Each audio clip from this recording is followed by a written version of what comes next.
हे जी तोरा भक्ती आवडते देवा, हे जी तोरा भक्ती देवा, हे जी तोरा भक्ती आवडते देवा, हे जी तोरा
समाधान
हेची थोर भक्ती आवडते देवा, संकल्पावे माया संसाराची, ठेविले अनंते तैसेची रहावे, चित्ती असो द्यावे समाधान, वाहिल्या उद्वेग दुःखची केवळ, भोगणे ते फळ संचिताचे, ठेविले अनंते तैसेची रहावे, चित्ती असो द्यावे समाधान, तुका म्हणे घालू तयावरी भार, वाहू हा संसार देवा पाय, ठेविले अनंते तैसेची रहावे, चित्ती असो द्यावे समाधान. विठ्ठल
महायोग पीठे तटे भीमरथ्या, वरं पुंडरीकाय दातुं मुनीन्द्रे, समागत्य तिष्ठन्तमानन्दकन्दं, परब्रह्मलिङ्गं भजे पाण्डुरङ्गम्. पाण्डुरङ्गकारू प्रथम नमन, दुसरे चरण संतांची. पांडुरंगकारू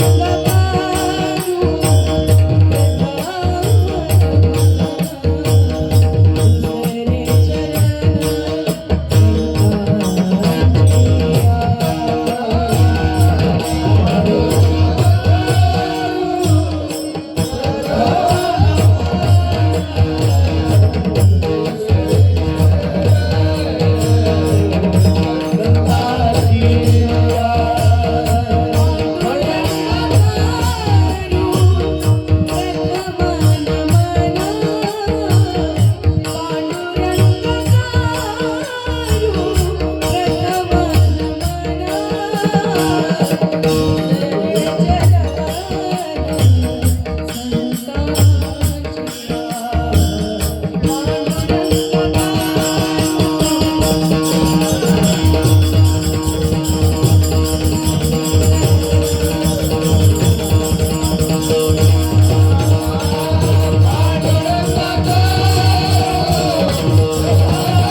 करुणा करा दयाळा तुमचा अनुग्रह लाधलो पावन झालो चराचरी गुरुर्ब्रह्मा गुरुर्विष्णू गुरुर्देव महेश्वरा गुरु साक्षात परब्रह्म तस्मै श्री गुरवे नमः.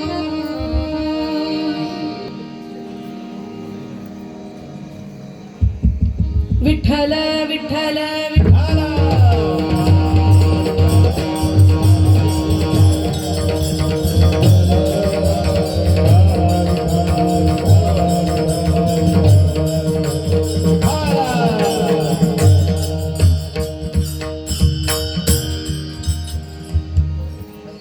हेची थोर भक्ती आवडते देवा संकल्पावी माया संसाराची हे विले अनंते तैसीची राहावे चित्ती असू द्यावे समाधान. जगत वंदनीय जगत विख्यात संत असणारे शिखराचे ज्यांना पदवी प्राप्त असणारे जगत श्रेष्ठ जगत सद्गुरू असणारे तुकाराम महाराजांचा हा 4 चरणांचा सेवेसाठी घेतलेला आजचा अभंग अल्पसा परिहार असा द्यायचा. तुमच्या गावाची सगळ्यात छान गोष्ट मंत्र एक आहे की कुठेही गावाला आम्ही सेवा करण्यासाठी गेलो कीर्तनकार आधी खुर्चीला टेकत नसतो पण आधी कागद येतो की महाराज यांचे नावं घ्या माऊली यांचे नावं घ्या. खरा नाम सप्ताह कोणाचं तरी नाव घेण्यासाठी नसतोच फक्त भगवंताचं नामस्मरण करण्यासाठी असतो.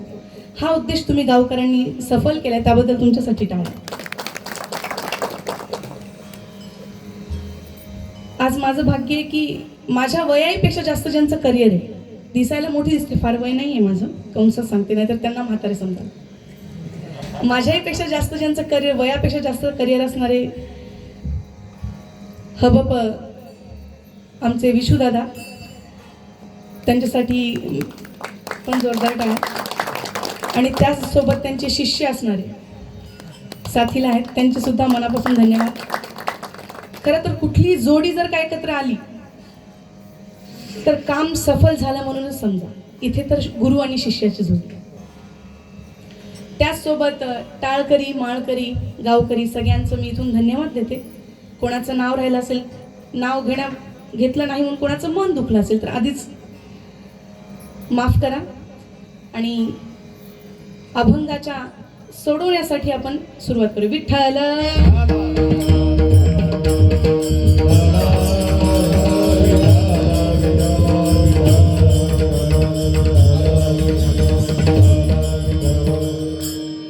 तुकाराम महाराज पहिल्याच चरणात सांगतात की जी भगवंताला प्रिय असणारी भक्ती भक्तीचा महिमा सांगणारा हा अभंग.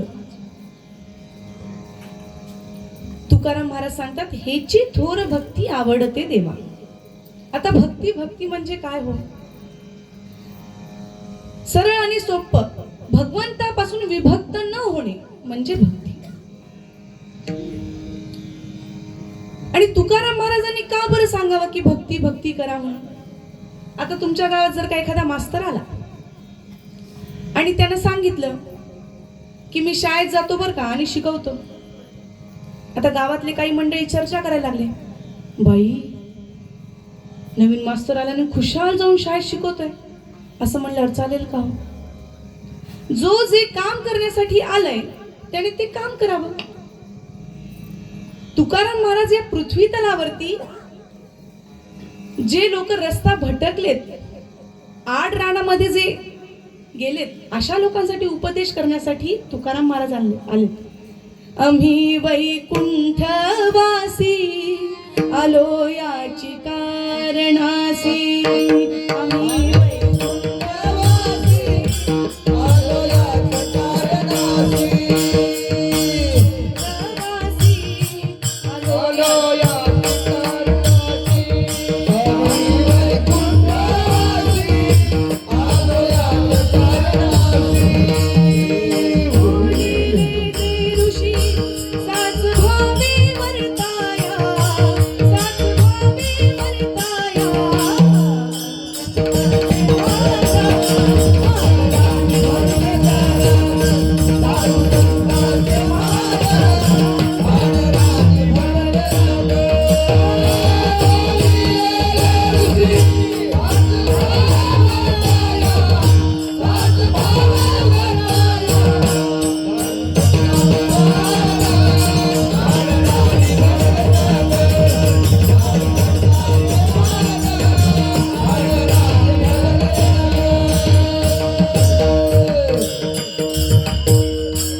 माझ्यासारखा मनुष्य आड रानामध्ये वाहत जातोय.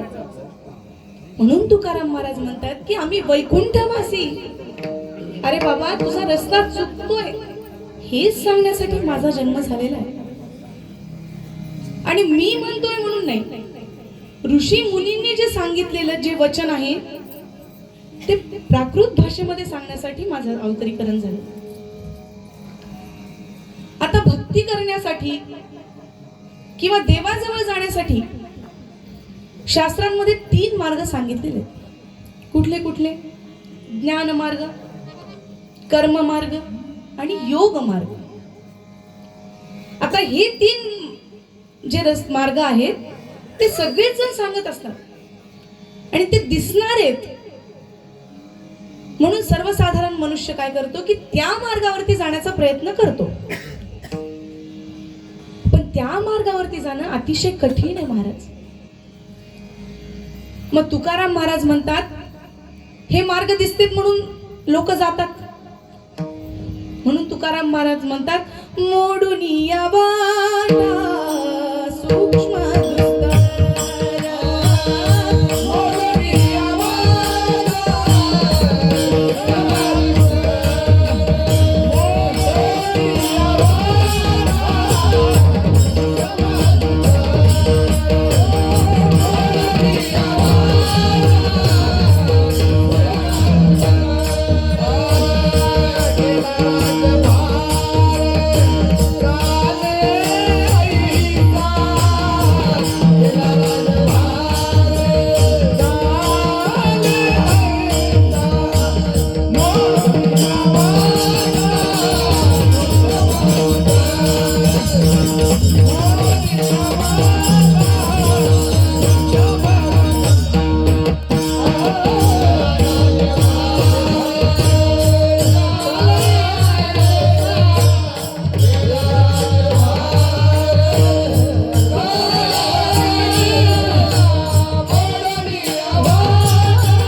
या वाटा दिसतात म्हणून लोक त्या मार्गावरती जाण्याचा प्रयत्न करतात. आता कर्म मार्ग आणि ज्ञान मार्ग हे सूक्ष्म आहेत. जायचा जरी प्रयत्न केला, अर्ध्या रस्त्यात गेल्यानंतर माणसाला असं वाटतं की किती कसं जाऊ मी. मग जर का तो परतला तर काम अर्धवट ठेवल्याचं पाप आणि पुन्हा भगवंताकडे जावं असं वाटणं हे कठीण. म्हणून या वाटा सूक्ष्म आहेत. त्यानंतर योग मार्ग सांगितला तर तो दुस्तर आहे, अतिशय कठीण असणारा हा योग मार्ग आहे. म्हणून तुकाराम महाराज म्हणतात की या वाटा मी मोडून टाकल्या आणि फक्त एकाच भक्तीचा मी डांगोरा पिटणार, पिटू भक्तीचा डांगोरा. त्यासाठी मी या भूतलावरती आलोय. मग आता हे सगळे मार्ग जर का जाण्याचा प्रयत्न केला तर महाराज म्हणतात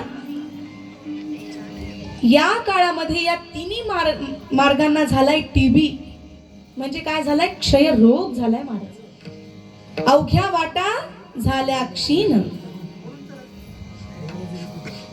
कलीन घडे साधन. या वाट्या क्षीण झाल्यात असं सांगितलंय, कोलमडून पडल्यात असं सांगितलंय. मग काय करायचं? भगवंताला आवडणारी सगळ्यात आवडीचा मार्ग, ज्याला आम्ही राजमार्ग असं म्हणतो, अशी भक्ती तुकाराम महाराजांनी आपल्या सगळ्यांना वाट मोकळी करून दिली आहे महाराज. आणि हीच भक्ती भगवंताला आवडते.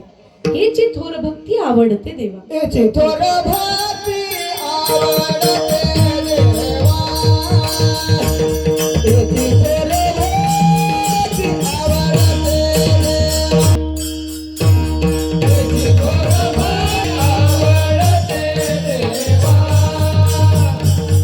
याची थोर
हीच असणारी थोर भक्ती, थोरच असणारी ही भक्ती.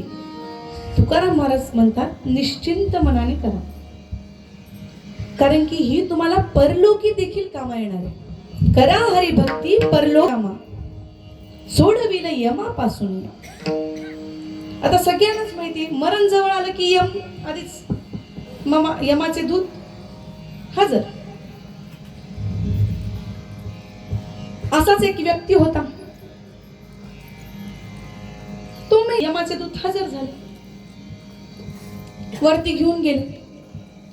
वर गेल्यानंतर म्हणे सांगा रे म्हणे याचा हिशोब, पापा पुण्याचा हिशोब सांगा. ते म्हणे आमचं काम आहे का म्हणे, ते चित्रगुप्तांचं काम आहे. ते म्हणे बोलवा मग त्यांना. मग बोलवलं,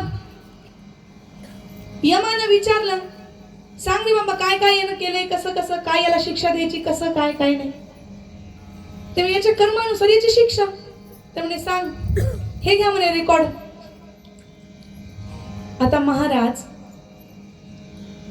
छोटा मोबाईल, खूप झालं 12 इंचाचा,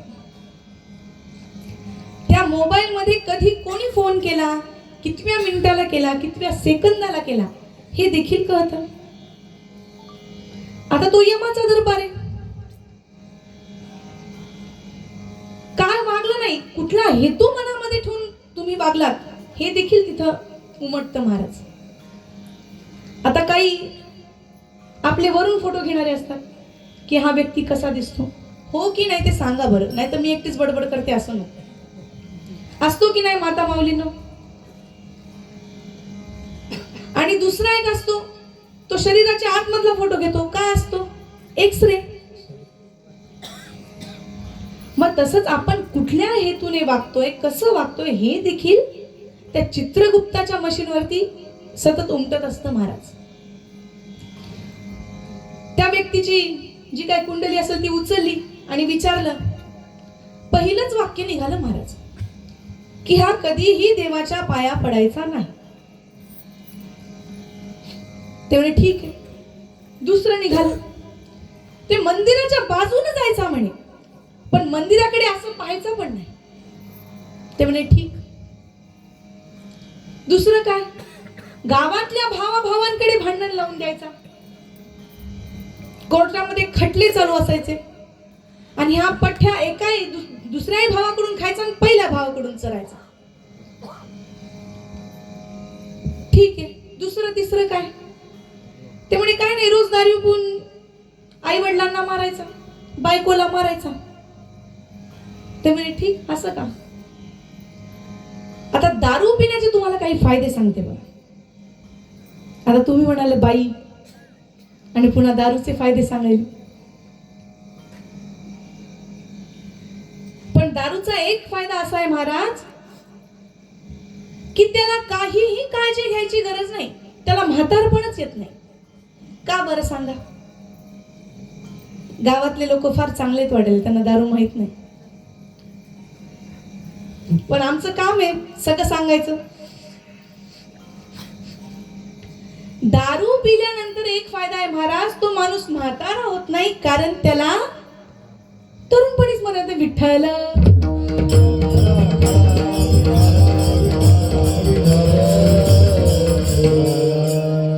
असा असतो. ते म्हणे ठीक आहे म्हणे, कसा मेला ते सांगा. काय ना म्हणे, एके दिवशी खूप पिला, नाली जाऊन पडला आणि मेला. ते म्हणे ठीक आहे, आता काय करा, याचे मुख्य 4-5 अपराध आहेत, छोटे छोटे सोडून द्या, एकही चांगली गोष्ट दिसली नाही. असं करा, 5 प्रकारच्या नरकामध्ये नेऊन याला काय करा, मारी ती तोडी ती झोडी ती निष्ठुर.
यमाचे किंकर एक दिवस का बहु साल, एका सेकंदाचं 1 वर्ष. आता मारिती आणि तोडीती हे 2 क्रियापद वेगळे आहेत महाराज. मारणं म्हणजे कसं, काठीनं मारणं, झाडूनं मारणं, हातानं मारणं. आणि तोडणं म्हणजे काय, कुठल्या तरी शस्त्रानं मारणं, म्हणजे भाग वेगवेगळे करणं. पण पुन्हा झोडीती म्हणायचं काय कारण बरं? शब्द भेटला नाही म्हणून. ज्यांच्या जिव्हेवरती साक्षात सरस्वती माता विराजलेली आहे त्यांना शब्द सापडणार नाहीत, असं होईल का बरं? मारणं आणि झोडणं याच्यामध्ये काय फरक आहे ते सांगते. माय मौली जी असती ती पोराला मारती, म्हणजे याला कुठे लागू नये, इजा होऊ नये, याला म्हणतात मारणं. आणि झोडणं म्हणजे एखादी चोरी पकडल्या गेली, कोणाच्या बायलेकीला छेडलं, तर जे समाज पुरुषाला मारतो किंवा इतरत्र कोणाला मारतो त्याला म्हणतात झोडणं, म्हणजे गयावया न करता मारणं. आणि 1-2 दिवस नाही महाराज, बहु साल. कारण काय, विषयाचे सुख येथे वाटे गोड. माणसाला विषयाचं जे सुख आहे ना ते फार गोड वाटतं महाराज.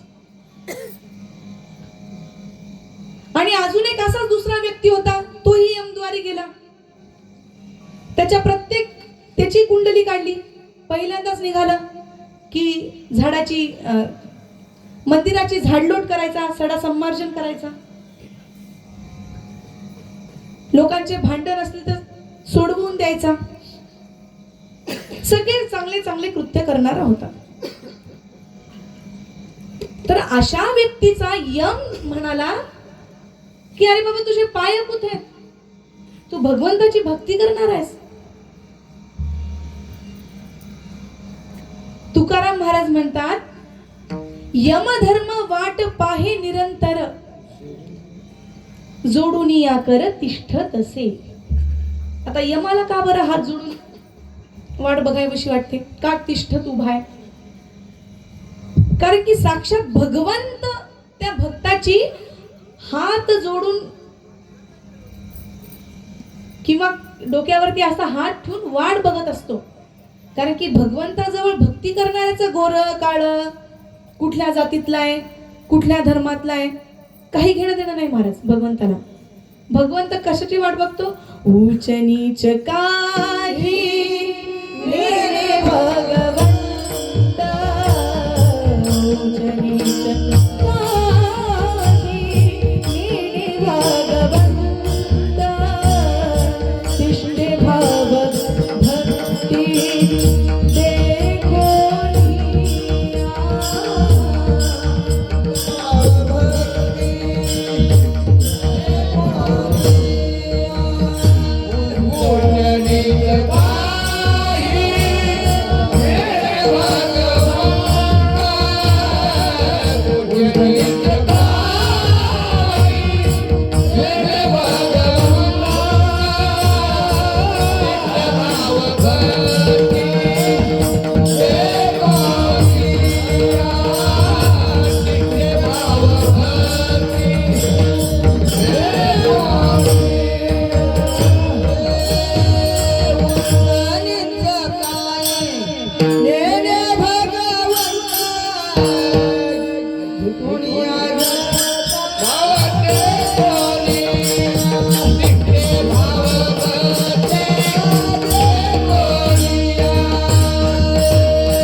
भगवंत भक्ती करताना त्याचा भाव कसा आहे तो बघतो महाराज.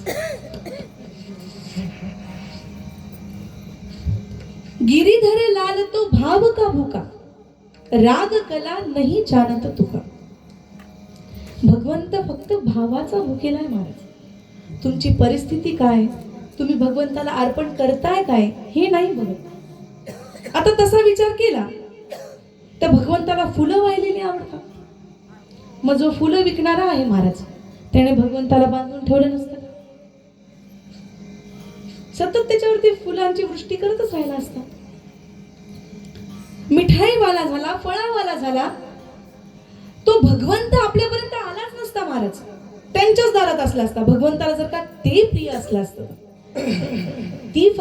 तो फक्त एक प्रकार आहे भगवंताला आपला भाव दाखवण्याचा.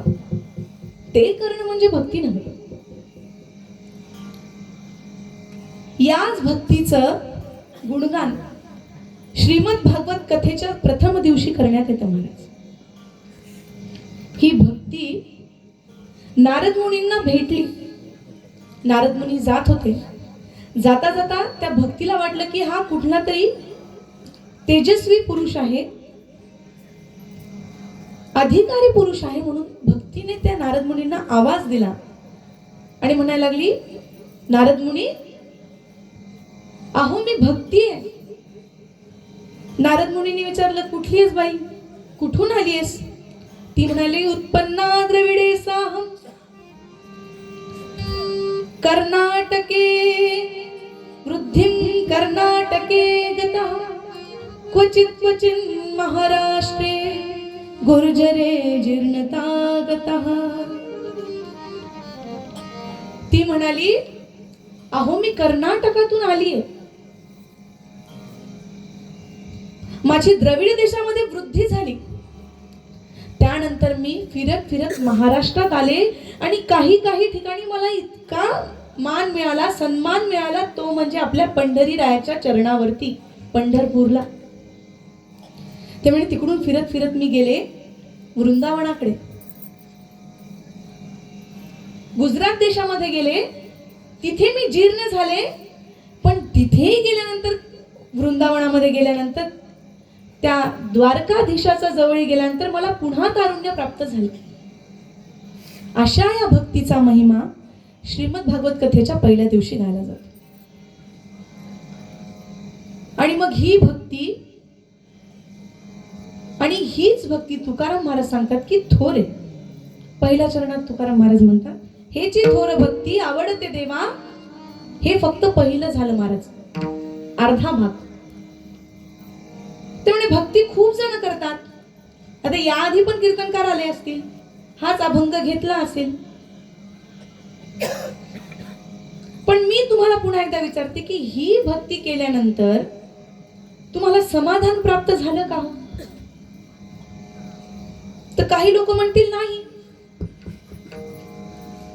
मग त्याचं कारण तुकाराम महाराज म्हणतात की कारण तुम्ही भक्ती बरोबर केली नाही, तुमची भक्ती चुकली, म्हणून तुम्हाला समाधान प्राप्त झालं नाही. मग भक्तीचं समाधान आपल्याला प्राप्त होण्यासाठी काय म्हणतात? हे जी थोर भक्ती आवडते देवा, संकल्पावी माया संसाराची. संसार करू नका असं सांगितलं नाही. सगळ्या संतांनी संसार केला महाराज, आणि त्यांचा संसार सांभाळण्याकरिता साक्षात भगवंत प्रकट झाला. नाथांच्या घरी पाणी वाहिलं, जणी सोबत दळण दळू लागले, मीराबाईंचं विष प्राशन केलं. एक संत इतकं छान सांगतात, आता नाव नाही आठवत पण त्यांचं म्हणणं सांगते. ते म्हणतात, जणी देई भाकर कांदा भाकर, मीरा देई मोतीचूर, मीरा देई मोतीचूर, जना देई कांदा भाकर, पण दोन्ही नाही विश्वंभर सारखाची, वश झाला सारखाची. मीराबाई राजघराण्यातल्या होत्या म्हणून त्यांना प्राप्त नाही झालं, किंवा मीराबाई जनाबाई गरीब होत्या म्हणून त्यांना प्राप्त नाही झाला. त्यांच्या भक्तीला प्राप्त झाला. त्यांची भक्ती कशी होती? संकल्पावी माया संसाराची. संसार नाही सोडायचा, पण त्या संसारावरची जी माया आहे ती सोडायला सांगितलेली. आता माया म्हणजे कशी महाराज? एखादा व्यक्ती आहे, त्याला चांगले चुंगले कपडे घालावे वाटतात, पंचपक्वान्नाचं अन्न जेवावं वाटतं, अनेक लक्झुरियस लाईफ जगा वाटते त्याला. पण हे वाटून भक्ती करणं हे शक्य नाही ना महाराज, कारण की तुमचं अर्ध मन मोहमायाच्या पाशामध्ये अडकलेलं आहे. आता एक विचार करा, एक विहीर आहे, त्या विहिरीमध्ये आहे नागोबा, बाहेर पडलं तर आहे वाघोबा. या दोन्हीच्या भीतीसाठी तो व्यक्ती चढलाय झाडावरती, आणि त्या झाडाला आहे मधमाशाचं मोह. आता विचार केला तर इकडं आड तिकडं विहीर, आकाशात मधमाशाचं पोळ, पण तरी सुद्धा त्या मधमाशाच्या पोळातून थेंबर जे मध पडतोय महाराज, ते चाटावंसं वाटणं म्हणजे माया आहे. आता त्याला अजून थोडं विस्तारित सांगते सोप्या भाषेत. बाहेर जो वाघोबा आहे, म्हणजे बाहेर व्यवहारातील जे लोक आहेत, वाण्याचं बिल झालं, भाजीपाल्याचं बिल झालं, हे सगळं बाहेर जाऊन एखादा व्यक्ती भेटला, वाणी भेटला, काय हो सावकार कसे आहात एवढं जरी विचारलं, ते म्हणते अमुक अमुक साहेब म्हणते, अहो या महिन्याचं तुमचं बिलच राहिले. ते म्हणते अहो राहू द्या देतो 4-5 दिवसात देतो. तिकडून बिचारा फिरून आलं घरात, की घरात असणारी बाई म्हणती तुम्हाला काही कळतच नाही. बायकांचं ठरलेलं आहे. ते म्हणते घरात हे नाही ते नाही. ती म्हणजे नागिन, म्हणजे नागोबा. इकडून गेलं, लेकरं बाळ आले, बाबा मला चॉकलेटच पाहिजे, बाबा मला बिस्किटच पाहिजे. हे घोळका म्हणजे मधमाशाचं पोळ, म्हणजे माशा. आणि जो मध आहे तो म्हणजे आहे की कुठेतरी समाजात आपल्याला प्रतिष्ठा आहे, कुठेतरी आपल्याला बायको आहे, लेकरं बाळ आहेत, बाबा बाबा म्हणून म्हणतात किंवा आई आई म्हणून म्हणतात. त्या क्षणिक सुखासाठी एवढं सगळं माणूस करत असतो. तो संसार आणि त्याच्यातली माया म्हणजे तो मध. आता संसारात विचार केला तर बऱ्याचशा गोष्टी आहेत महाराज. संसारामध्ये प्रेम सुद्धा येतं आणि तेच प्रेम भगवंताच्या चरणी लावा असं नारद मुनी सांगतात त्यांच्या भक्ती सूत्रात. सा तस्मिन परम प्रेम रूपा. आता भगवंताच्या चरणी प्रेम करतो की नाही हे ज्याचं त्याला ठाऊक, पण संसारात मात्र प्रत्येकाला रस आणि प्रेम असतं हे मात्र सर्वश्रुत आहे. आता संसार आला की माया आली. असाच एक नवरा बायकोची जोडी होती. शेजारी शेजारी राहायचे. इकडे एक जोडपं तिकडे एक जोडपं. एका घरातून सतत हसण्याचा आवाज यायचा महाराज आणि एका आवाजातून सतत भांडण्याचा आवाज यायचा. आता आमच्या मुंबई पुणे सारख्या घरामध्ये कसं असतं, शेजारी कोण राहतो हे माहित असतं पण कधी दिसत नाही. कधीतरी योगायोगाने दोघांची भेट झाली तर म्हणे, काय हो साहेब तुमची जोडी काय लाखात एक हो म्हणे. ते म्हणे, तुम्हाला कोण म्हणलं. ते म्हणे, काय म्हणता साहेब तुमच्या घरात किती हसण्याचे आवाज येतात. तर तुमच्या गावात असं कुठलं घर आहे की नाही एका घरात हसण्याचं आणि एका घरात भांडण्याचं, हो की नाही सांगा की. नाही सगळे हसणारच आहेत ना. बर, एका घरात हसण्याचा आवाज यायचा, एका घरात भांडण्याचा आवाज यायचा. भांडणाऱ्या घरातला व्यक्ती म्हणाला की काय हो सुखी तुम्ही, किती छान नवरा बायको राहता, एकदम लक्ष्मी नारायणासारखे. ते म्हणे, बाबा लक्ष्मी नारायण म्हणण्याच्या आधी आधी ऐक. ते म्हणे, काय सोपं आहे म्हणला.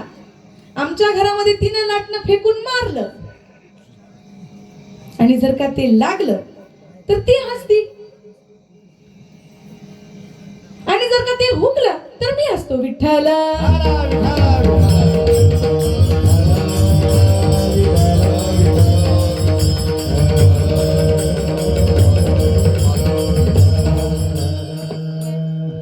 आता नवरा बायकोचा विषय निघालाच तर एक अजून एक दृष्टांत सांगून मोकळीच होते. कसं आहे माहितीये का, कीर्तनकाराने जर का हसवलं नाही तर असं आहे की कीर्तनकाराला कीर्तनच येत नाही असं म्हणायची पद्धत आहे म्हणे बाबा.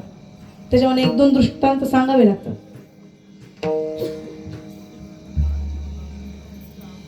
एक असेच नवरा बायको होतं. नवऱ्याला सवय होती चंद्रावर राहण्याची, म्हणजे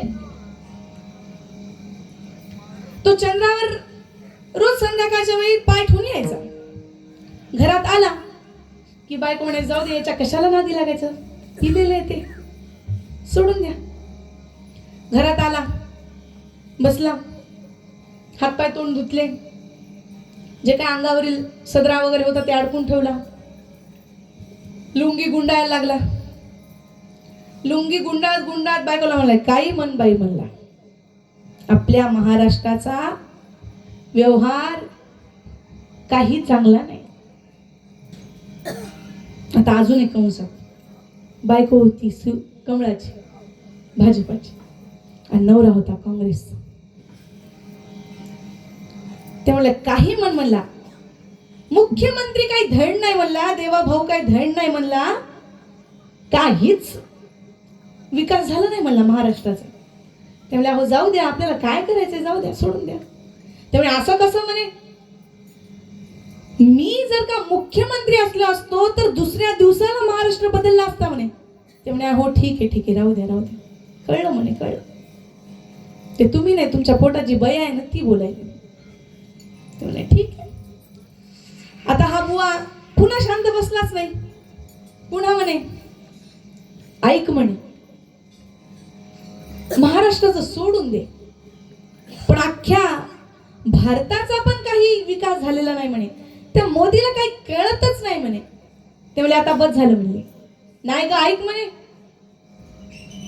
ते म्हणले, त्या मोदीला काहीच कळत नाही. मी जर का प्रधानमंत्री असलो असतो तर अख्खा भारत बदलला असता. ते म्हणले, अहो बस झालं म्हणली. जे लुंगी समजून माझं परकर घालताय ते आधी बदला म्हणे. विठ्ठल विठ्ठल.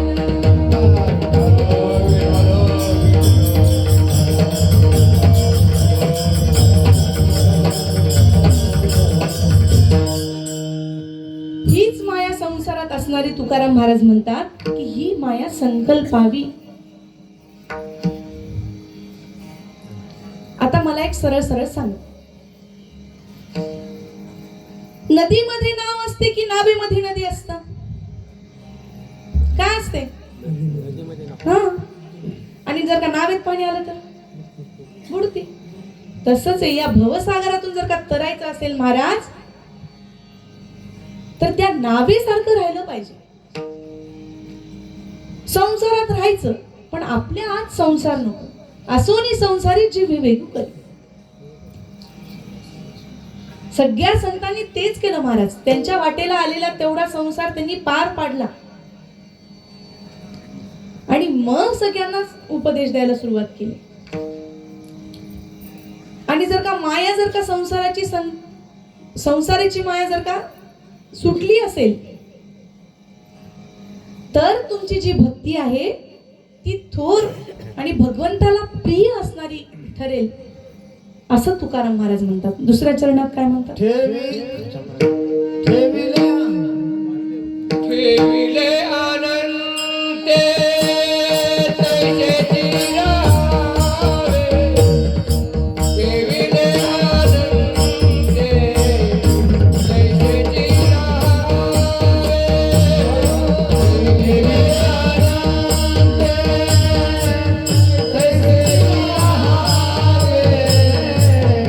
ठेविले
दुसऱ्या चरणामध्ये तुकाराम महाराज म्हणतात की ठेविले अनंते तैसेची राहावे.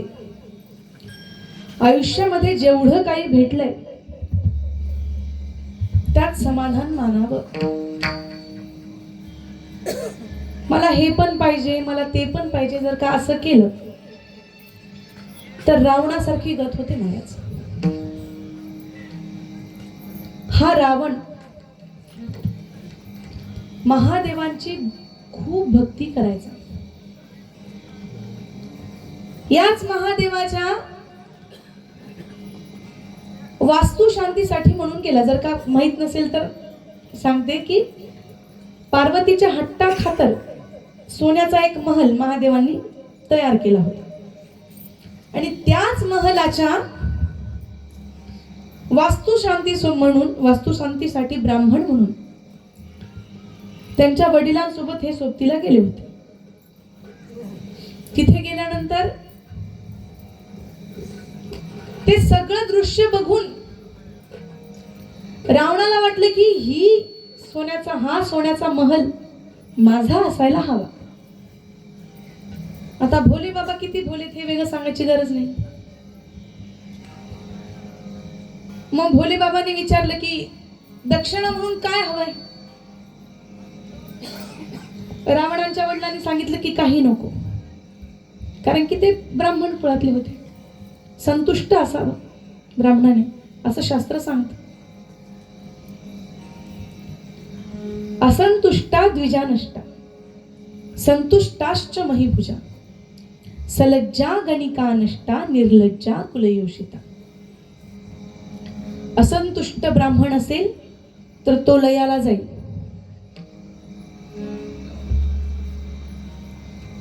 आणि एखादा जर का राजा असेल आणि त्याला आपल्या प्रजेसाठी केलेल्या गोष्टी जर का मी खूप करतोय असं वाटलं की तो सुद्धा लयाला जातो. एखादी गणिका असेल, जर का ती लाजणारी असेल तर ती सुद्धा नष्ट होते. आणि एखादी चांगली कुलवधू आहे, घरंदाज घराण्यातली बाई आहे, आणि तिने जर का लाज सोडली तर समाजात काय होतं हे मी सांगायची गरज नाही, सगळ्यांनाच माहिती. आता हा रावण, वडील होते ब्राह्मणाचे, संतुष्ट होते, पण आईच्या कुळातून होता मात्र राक्षस, त्यामुळे आतमध्ये राक्षस भाव होता.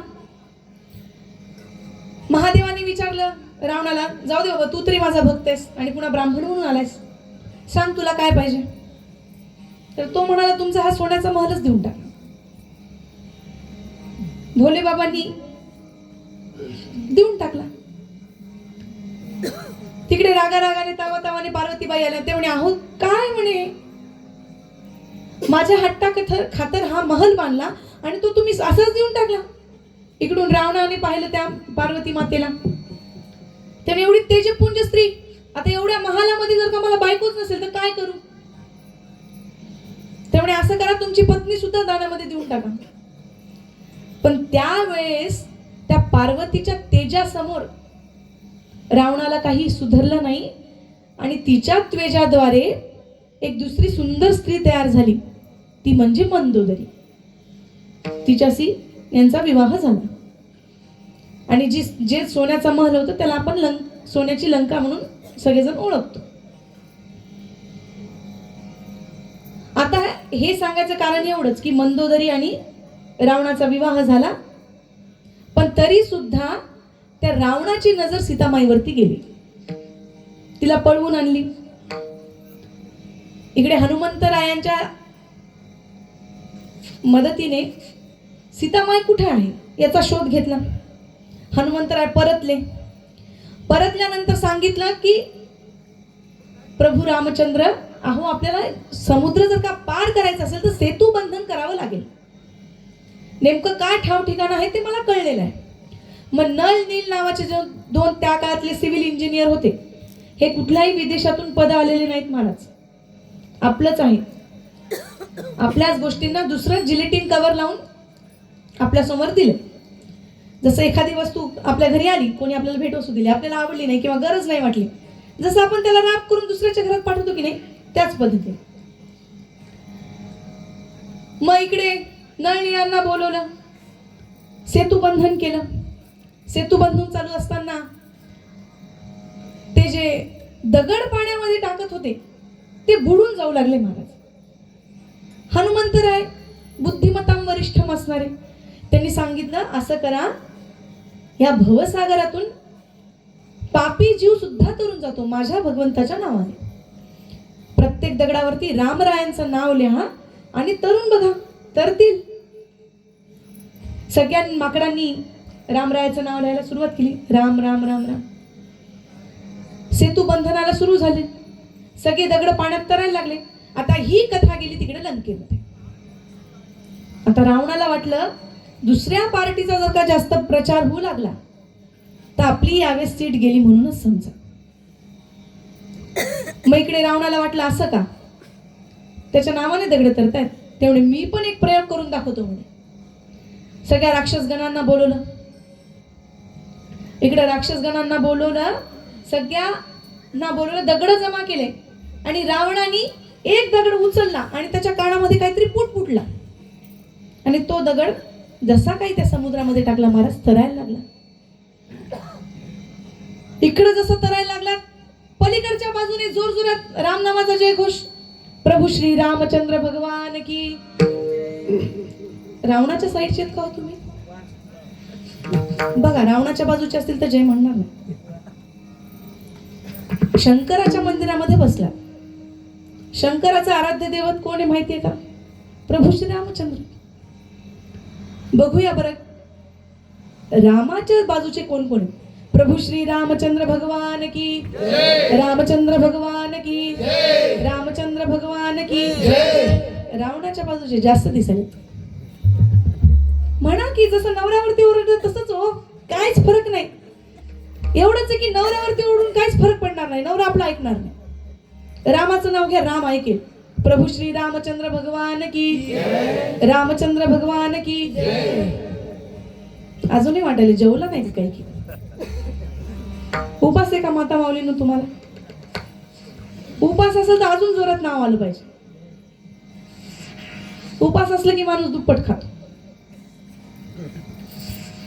एकदा म्हणा बरं, प्रभू श्री रामचंद्र भगवान की. रामचंद्र भगवान की.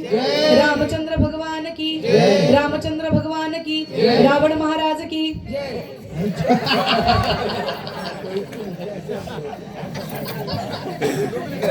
आता त्या समुद्राच्या पलीकडून आवाज आला महाराज.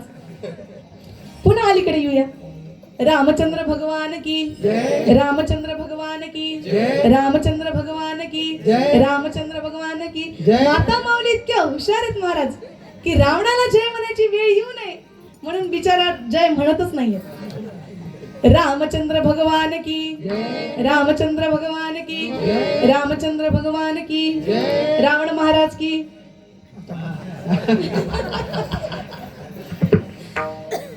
असा जय घोष जोरात इकडून तिकडून चालू होता. आता इकडे मंदोदरी चांगली होती बिचारी. तिने सगळा जय घोष नवऱ्याचा होऊ दिला. नवरा जसं काही शयनगृहात आला त्याला मस्तपैकी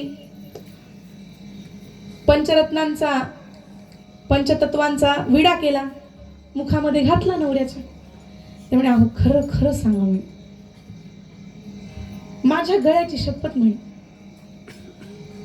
खरं खरं सांगा म्हणे. ते म्हणले, काय ग? ते म्हणे, दगड कसे तरले हो? ते म्हणले, तर मला काय माहित, तुझ्या समोर तरवले की नाही, ते माझं सिक्रेट आहे म्हणे. असं काय नाही म्हणे, बायकोपासून लपवतेत का म्हणे, सांगा की म्हणे. ते म्हणे, काही नाही म्हणे, दगड उचललो म्हणला आणि त्याच्या कानामध्ये म्हणलो, तुला रामाची शपथ आहे बरं का, बुडलास तर बघ. असं म्हणून जसं काही दगड टाकले महाराज तसे तरायला लागले. त्याने ही राम नामाची ताकद आहे महाराज. आता एवढा सगळा गोंधळ का सांगावा लागला? कारण की चित्तात समाधान नव्हतं म्हणून. स्वतःकडे सुंदर पार्वतीच्या तेजाची पत्नी असताना सुद्धा सीतेवरती ज्याची नजर गेली असा हा रावण. काय नव्हतं? चित्तात समाधान नव्हतं. भगवंतानी जे काही दिलं होतं त्यात समाधान नव्हतं म्हणून ही अवस्था झाली. आपली ही अवस्था होऊ नये असं वाटत असेल तर भक्ती करताना संसारातली माया संकल्पावी आणि त्याचबरोबर ठेविले आनंदे तैसेची राहावे, चित्ती असू द्यावे समाधान. आणि हे जर का नाही केलं तर काय होतं तिसऱ्या चरणामध्ये? वाहिल्या उद्वेग दुःखाची केवळ, वाहिल्या उद्वेग दुःखाची केवळ, वाहिल्या उद्वेग दुःखाची केवळ, वाहिल्या उद्वेग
दुःखाची केवळ भोगन येते फळ संचिताचे.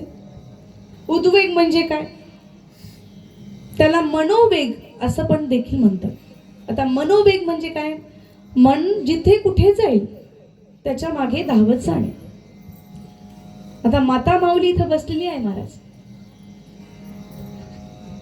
पण घरी तिचं लक्ष असते, माय दूध झाकून ठेवलंय की नाही, कुठं मांजर तोंड घालायलीच की काय, कुठं सून चहा करूनच प्यायली की काय. तुमच्या इथलं सांगत नाही बरं का, इथल्या माता माऊली खूप चांगले, तिकडचं सांगायले आणि तिकडं गेले तिकडचं सांगते विठ्ठल.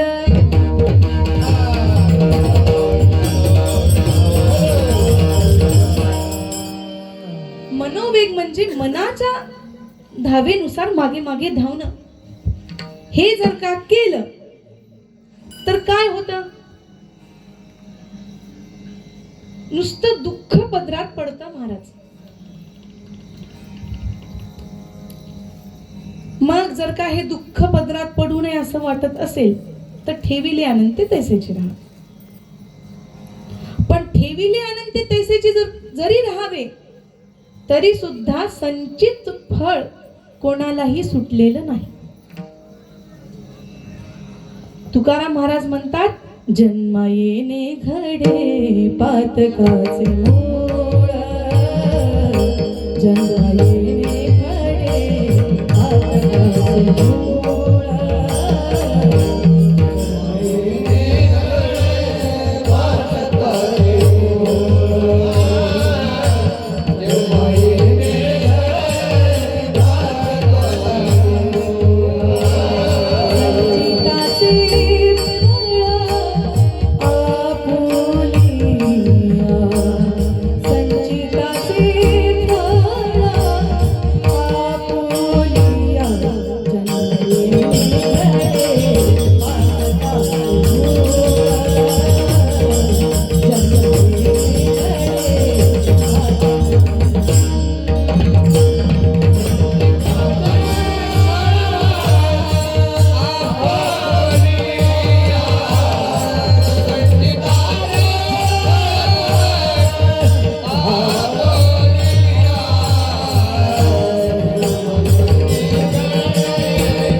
फळ आपुलिया, मग वायविण दुःख वाहू नये, रुसुनिया काय देवावरी.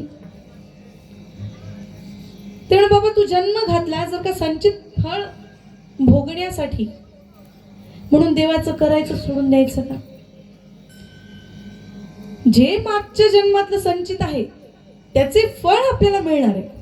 आता हा मिळालेल्या जन्मामध्ये जर का आपण चांगलं संचित जमा केलं, एक तर पुढचा जन्मच मिळणार नाही. जर का मिळाला तर त्याचे संचित फळ चांगलं मिळेल. आणि जर का हे व्हायचं असेल तर काय करायचं? तुका म्हणे नाम त्याचे आठवावे, तुका म्हणे नाम त्याचे आठवावे, तेने विसरावे जन्म दुःख. जन्माला मी का आलो, कशासाठी आलो, ह्याचं दुःखच माणसाला होणार नाही. का? भगवंताचं नामस्मरण केलं तर. आणि म्हणून उद्वेग करायचा नाही. आणि उद्वेग केला तर दुःख प्राप्त होणार नाही. आणि दुःख प्राप्त झालं नाही, जे नशिबात आहे, जे प्रारब्धात आहे, ते जर का आपल्याला भेटलं, त्याचं संचित आपण भोगायचं. संतजनांसारखं करायचं महाराज. संचित प्रारब्ध क्रियामान अवघा झाला नारायण. स्वतःचा नारायण करून घ्यायचा. स्वतःचा म्हणजे स्वतःलाच नारायण करायचं किंवा स्वतःच नाव नारायण ठेवायचं नाही. भगवंताला आपलं स करायचं. आता काही भगवंत असे आहेत की कमी त्याचं नामस्मरण जरी केलं, चांगल्या उद्देशानं का होईना, वाईट उद्देशानं जरी घेतलं, तरी सुद्धा उद्धार करणारे भगवंत आहेत. त्यामध्ये कोण आहेत? भोले शिवशंकर. जर का उशीर होत असेल तर घड्याळ दाखवा. तर एक असाच चोर करणारा व्यक्ती होता महाराज. तो आला भगवान शिवशंकराच्या मंदिरामध्ये. पण भगवान शिवशंकर कसे? सारे जग का है वो रखवाला, हो सारे जग का है वो रखवाला, हो मेरा भोला है जग से निराला.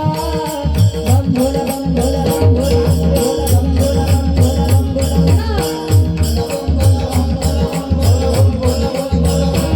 सारे जग का है वो रखवाला, हो सारे जग का है वो रखवाला, हो मेरा भोला है जग से निराला. बम भोला बम भोला बम भोला बम भोला बम भोला बम भोला.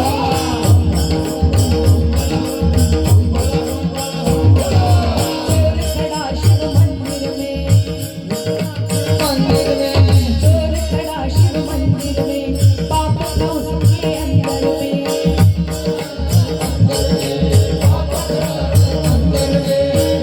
आता एक चोर आला. आता कर्मधर्म संयोग आला. महादेवाच्या मंदिरापाशी आला. महादेव भोले बाबा इतके काही भोलेत महाराज की त्यांच्या मंदिरामध्ये तुम्हाला कुठलेही अलंकार सापडणार नाही. बिचाराला आवडणारं फळ सुद्धा धोत्र्याचं महाराज कुठे उगवतं ते. इतका भोळा असणारा हा महादेव आता आला त्या मंदिरात. चोराची सवय चोरी करायची. आता काय चोरायचं? तेवढे पितळाचा वर घंटा दिसायला, त्याला जर का आपण चोरलं तर काहीतरी निधी प्राप्त होईल. चोर खड़ा शिव मंदिर में, पाप था उसके अंदर में.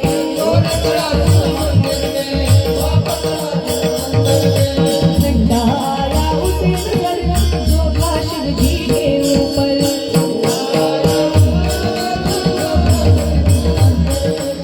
भगवंताचा जो खरा भक्त असतो महाराज, तो कधीही चुकीचं बघत नाही. त्याची वाचा शिवल्या जात नाही. तो नक्कीच कुठे ना कुठेतरी बोलतो. आता तो भगवान शिवशंकराच्या मंदिरातला घंटा आहे महाराज. जसा काही या चोराने त्याला हात लावायचा प्रयत्न केला, घंटा खन खन बोल उठा, घंटा खन खन बोल उठा.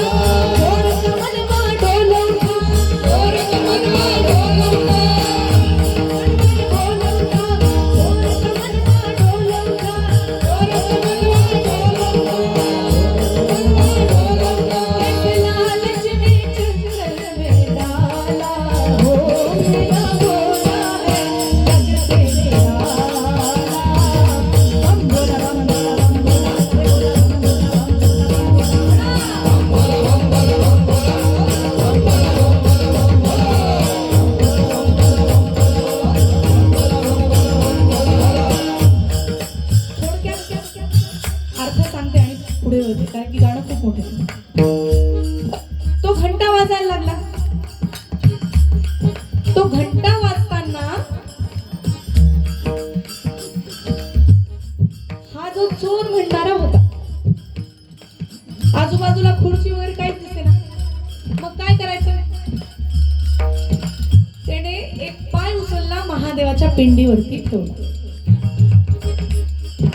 दुसराही ठेवला आणि त्या घंट्याला शांत करण्याचा प्रयत्न करत होता आता त्याला वाटलं काय आपल्या इथं महादेव बाबांचं नाव बदनामच आहे भांग पिऊन झोपले असते अहो ते भांग जरी पित असतील असं काही लोक म्हणत असतील पण महादेवासारखं विष प्यायची ताकद आहे का हो कोणामध्ये महादेवाच्या नावावरती व्यसन करणाऱ्या लोकांसाठी हे उत्तर आहे तो जसा काही त्या पिंडीवरती चढला महाराज साक्षात भोले बाबा प्रगट झाले भोले बाबा जसं काही प्रगट झाले हा घाबरला घाबरकुंडी उडाली आणि महादेव म्हणायला लागले कोई मेवा मोदक कोई मेवा मोदक चढा है त्यामुळे काही लोक माझ्यावरती बेल फुळं फळ मेवा मिठाई मोदक हे सगळे प्रकार मला अर्पण करत असतात पण त्या सगळ्या भक्तांपेक्षा तू श्रेष्ठ आहेस का क्यों तूने तो अपना तन कर दिया है मुझको अर्पण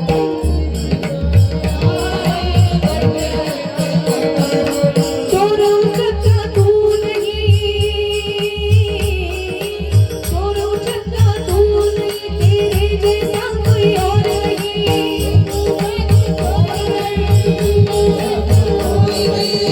बोले दीन दयाला मेरा भोला है जग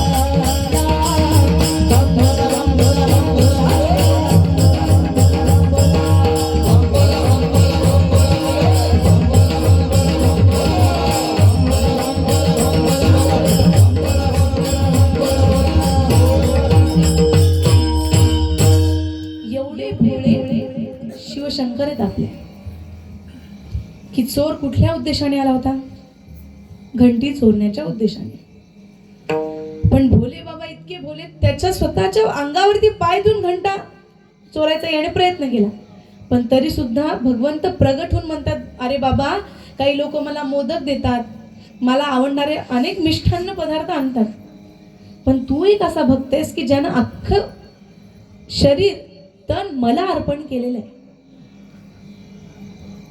असे भगवंत भोळेत महाराज आणि अशा भगवंताची थोर भक्ती तुकाराम महाराज करायला सांगतात मग आता संसार सोडून द्यायचा का लेकरा बाळांकडे लक्ष द्यायचं नाही का त्यावरती उपाय तुकाराम महाराज चौथ्या चरणामध्ये सांगतात बरं तुका मन घालो तयावरी भार तुका मन घालो तयावरी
ठेविले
एकच उपाय असं सांगतात.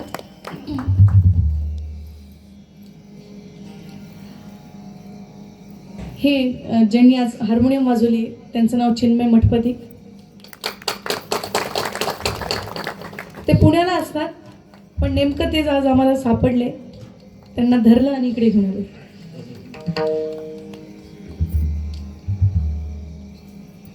शेवटच्या चरणामध्ये तुकाराम महाराज सांगतात, तुका म्हणे घालू तयावरी भार. त्याला सगळं असं संसार गुंडाळायचा महाराज, त्याचं गठोडं करायचं, भगवंताच्या पायावरती ठेवायचं आणि त्याला म्हणायचं आता हे ओझं तुझं आणि तूच आता त्याला माझा हा संसार वाहून पुढे ने.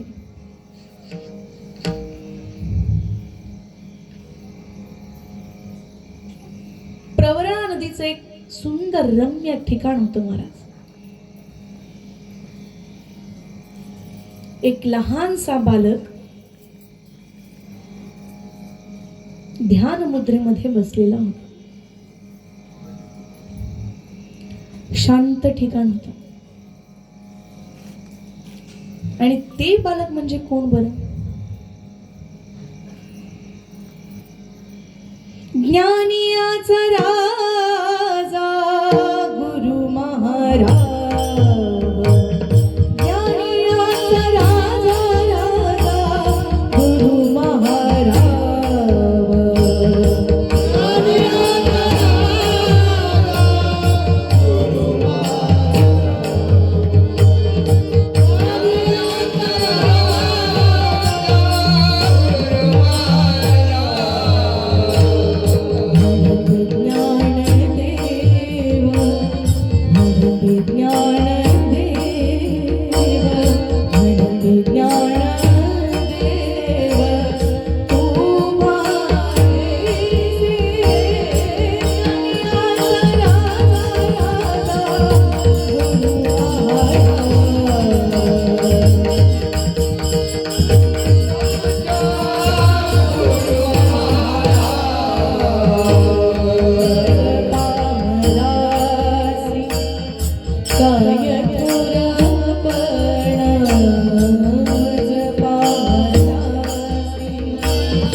ज्ञानेश्वरांची बालमूर्ती त्या ठिकाणी बसलेली होती.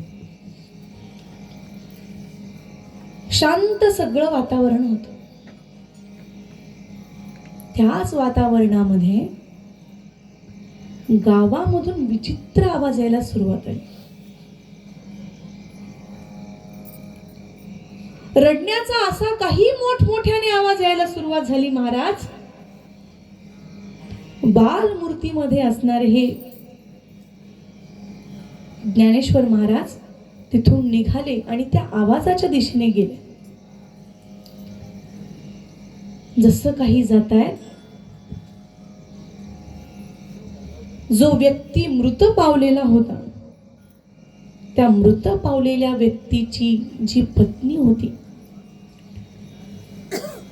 ती नवीन नऊवार नेसायला सुरुवात केली महाराज. तिने सगळे दागदागिने सौंदर्य अलंकार तिने परिधान केले.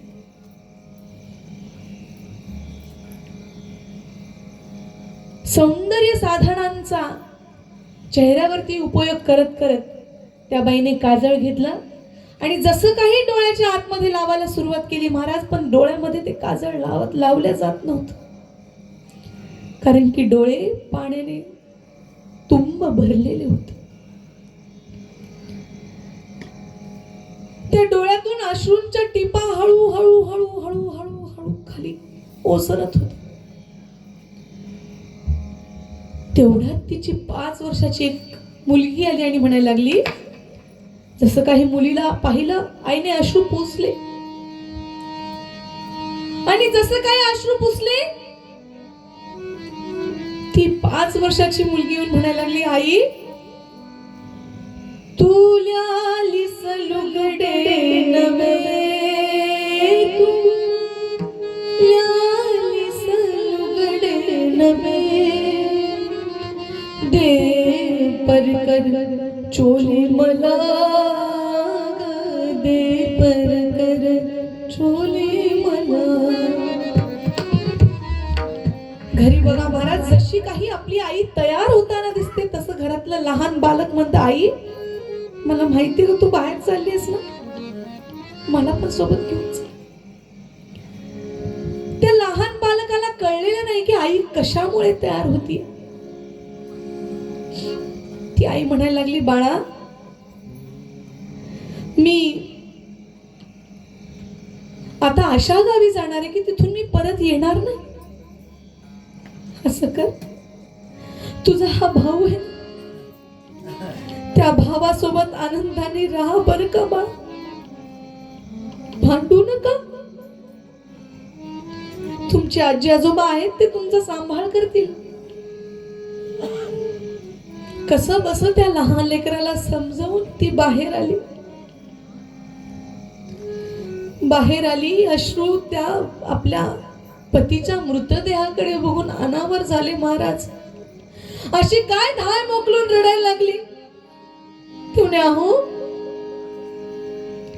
7 जन्माचे आपण संसाराचे एकत्र स्वप्न पाहिलं,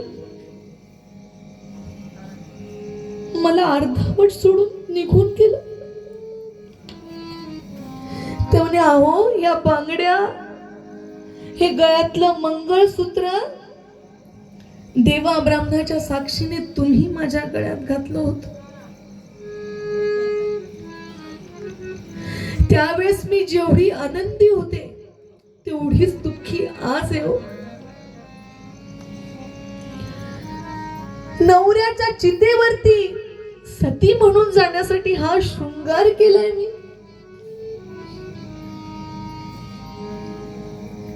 तुम्ही नाही तर मलाही जगण्याचा काहीही अधिकार नाही.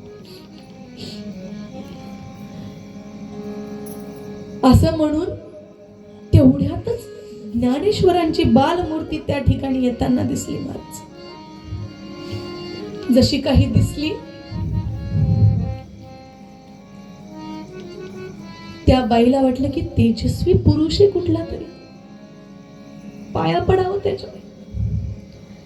जशी काही पाया पडली महाराज, त्या बालकाने सौभाग्यवती भव असा आशीर्वाद पुन्हा रडायला सुरुवात केली. अरे बाबा मी सती जातीये, मला सती जाण्यासाठी बळ मिळावं म्हणून तुझ्या पाया पडले, आणि हा काय आशीर्वाद तू मला दिलास रे. ज्ञानेश्वर महाराज त्या माऊलीला म्हणायला लागले, अगं माऊली उठ, तेवढे तुझ्या नवऱ्याचं नाव काय सांग बर. ती म्हणाली सच्चिदानंद. ते म्हणले, अगं बाई ज्याचं नाव सच्चिदानंद आहे तो कधी मरेल का. जसं काही हे ऐकलं, आजूबाजूच्या गावातले लोक मंडळी त्या बालकाला मूर्ख म्हणायला लागले. अरे वेडा आहेस की काय, मेलेला माणूस कधी जिवंत होतो. पण त्या बालकाने आजूबाजूच्या लोकांचं ऐकलं नाही. त्या चितेजवळ आले आणि म्हणायला लागले,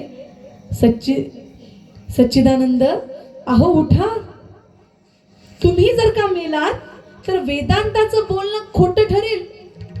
ते म्हणे कसं, सत चित आणि आनंद. सत म्हणजे सत्य, चित म्हणजे चैतन्य, आणि आनंद म्हणजे जो आयुष्यामध्ये एखादी चांगली गोष्ट घडली की माणसाला होत असतो.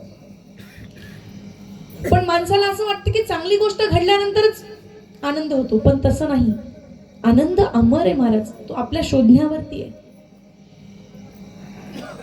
या तिन्ही गोष्टी असणारे एकत्रीकरण सच्चिदानंद तुझं नाव आहे. आणि तू असं चितेवरती पडलायस, उठ. गावामध्ये अशी काही खबर पसरली महाराज, जसा काही एका पाण्यामध्ये तेलाचा थेंब टाकावा, जसा बघता क्षणी सगळीकडे पसरतो महाराज. त्याचप्रमाणे सगळ्या गावामध्ये चर्चा पसरली की एक 12-13 वर्षाचं पोरग म्हणतंय की मेलेला माणूस जिवंत करणार आहे. सगळे लोक असे निघाले महाराज. काही बायका शृंगार करत होत्या. बाईने कपाळ लावायचं कुंकू डोळ्यात घातलं, डोळ्यात काजळ घालायचं कपाळ लावलं. काही पूजा करत होते. सदरा घालायच्या ऐवजी फक्त मस्तकावरती फेटा बांधून निघाले. काही लोक अन्य स्थळी गेले होते, ते सुद्धा हातात तांब्या घेऊन तिथेच आले.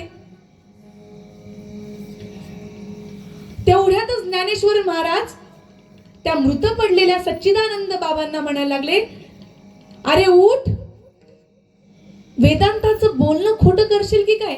असं म्हणता क्षणीच तो चितेवरती बसलेला माणूस ताडकन उठून बसला.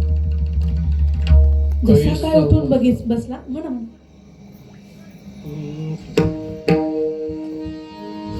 वासुदेव बोलतो बोल, कैसा वासुदेव बोलतो बोल, कैसा बोलतो बोल, कैसा वासुदेव बोलतो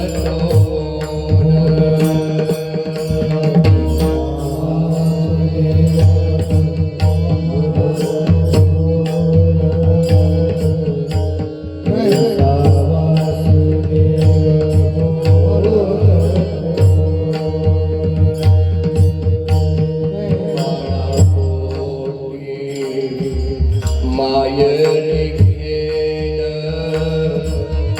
बाळा पोटी, मायरी घेन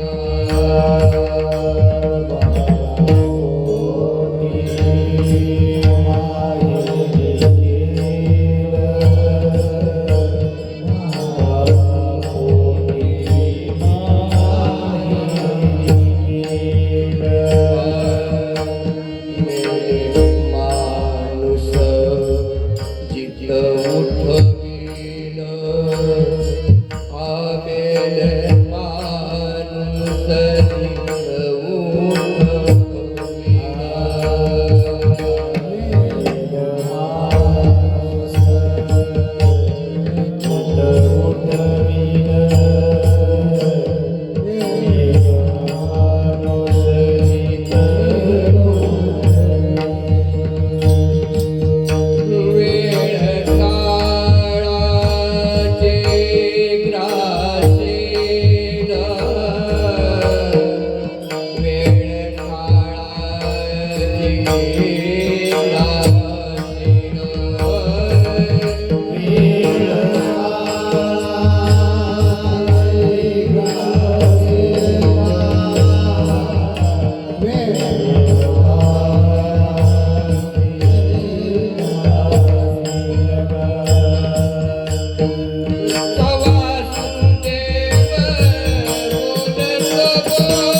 जसे काय ते सच्चिदानंद बाबा चितेवरती ताडकन उठून बसले महाराज. त्यांनी ज्ञानेश्वर माऊलींकडे पाहिलं आणि त्यांना नमस्कार केला. आणि दुसऱ्या क्षणी पत्नीला विचार लागले, अहो अगं तूच यांना मला जिवंत करण्याची विनवणी केलीस. त्यावर माऊली म्हणायला लागले, अरे हिने काही विनवणी केली नाही, तुझं संचित बाकी होतं, तुझ्या हातून एक सत्कार्य व्हायचं बाकी होतं, म्हणून तू पुन्हा जिवंत झालायस. पण या दोघांचं बोलणं होतंय की न होतंय, गावकऱ्यांनी घोळका सुरू केला. सगळेजण माऊलींच्या पाया पडायला लागले, सच्चिदानंद बाबांच्या पाया पडायला लागले. त्याने पहिल्यांदा घडलं बाबा म्हणे मेलेला माणूस जिवंत झाला. इकडे माऊलींना काय सच्चिदानंद बाबांना बोलायचा काही वेळ मिळाला नाही. माऊलींनी सच्चिदानंद बाबांचा हात पकडला आणि मोहिनी राजाच्या मंदिरामध्ये घेऊन गेले आणि तिथे जाऊन सांगायला लागले की तुझं जे अर्ध काम राहिले ते म्हणजे हे की जी श्रीमद भगवत गीता आहे त्याचं मी प्राकृतामध्ये लोकांना समजावी या भाषेत ती मी लिहितोय, पण ते लिहायचं काम तुला करायचं. सच्चिदानंद बाबांना अतिशय आनंद झाला, एवढं मोठं कार्य करायचंय माझ्या हातून. त्यावेळी मी जिवंतपणीच जिवंतपणीच मला मुक्ती मिळाली, भगवंताला प्रिय झालो जिवंतपणीच, असं म्हणून त्या सच्चिदानंद बाबांच्या हातून ज्ञानेश्वरीचा, ज्याला आपण नाव दिले महाराज, त्याचं नाव खरं आहे भावार्थ दीपिका. कधीही भगवंताचा भक्त कुठलंही कार्य केलेलं मी केले असं म्हणत नाही, ते भगवंताचं आहे. अमृतानुभव असं देखील त्याचं नाव आहे. पण ज्ञानेश्वरी माऊलींनी नाव नाही दिलं, ते तुम्हा आम्हासारख्या भक्तांनी नाव दिलं. जसं काही लिहायला सुरुवात केली महाराज, ओम नमो जियाद्या, ओम नमो जियाद्या,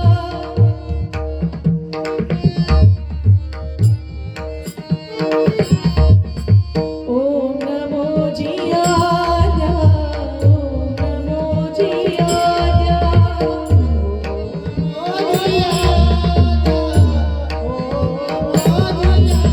वेद प्रतिपादना, वेद प्रतिपादना, वेद प्रतिपादना, जय जय स्वसंवेद्या आत्मरूपा, ओम नमो जियाद्या, ओम नमो जियाद्या,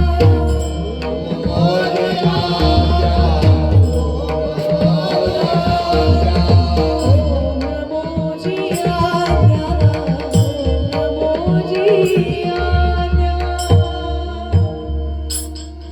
ओवी लिहायला सुरुवात झाली. सच्चिदानंद बाबा आणि ज्ञानेश्वर माऊली ज्या खांबाला टेकून बसले होते महाराज, शेवटची ओवी लिहीपर्यंत तिथेच बसलेले होते. आपल्याला 2 तासाच्या कीर्तनामध्ये 4दा पायाची घडी बदलावी लागते.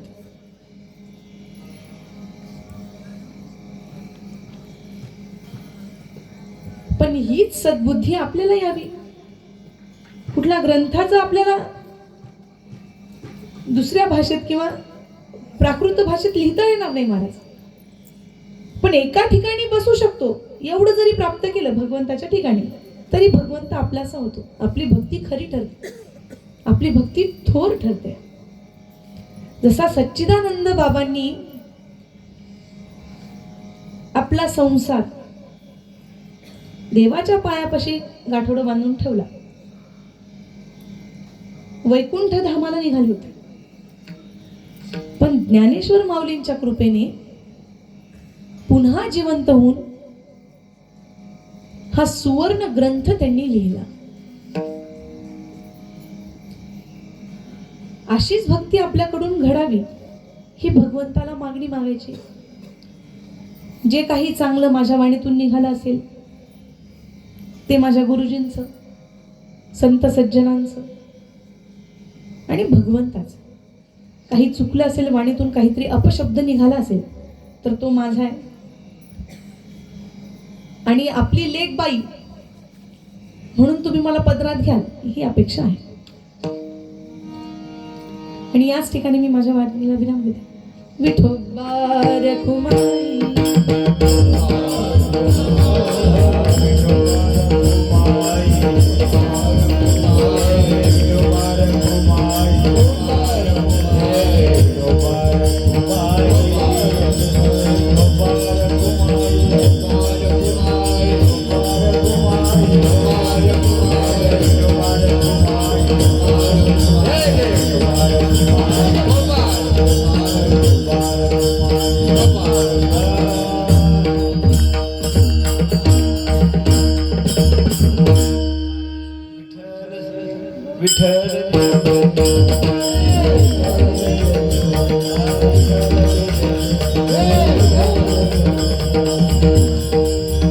ज्ञानेश्वर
देव मन माझे